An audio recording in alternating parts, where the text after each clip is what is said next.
હિંમતનગરના circle officer લાંચ લેતા ઝડપાયા। મહેસાણા એસીબીની ટીમે છટકું ગોઠવી લાંચ લેતા 30,000ની લાંચ લેતા સર્કલ ઓફિસર જીતેન્દ્ર પટેલ ઝડપાયો છે।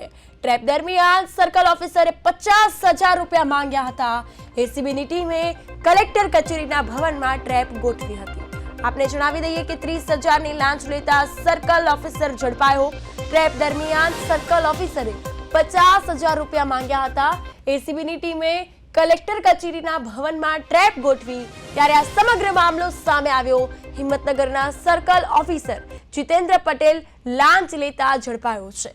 તો આપ જોઈ શકો છો સ્ક્રીન પર કે હિંમતનગરના સર્કલ ઓફિસર જીતેન્દ્ર પટેલ એસીબીની ટીમે છટકું ગોઠવ્યું તેમાં લાંચ લેતા ઝડપાયા। 30,000ની લાંચ લેતા આ સર્કલ ઓફિસર જીતેન્દ્ર પટેલ ઝડપાયો છે।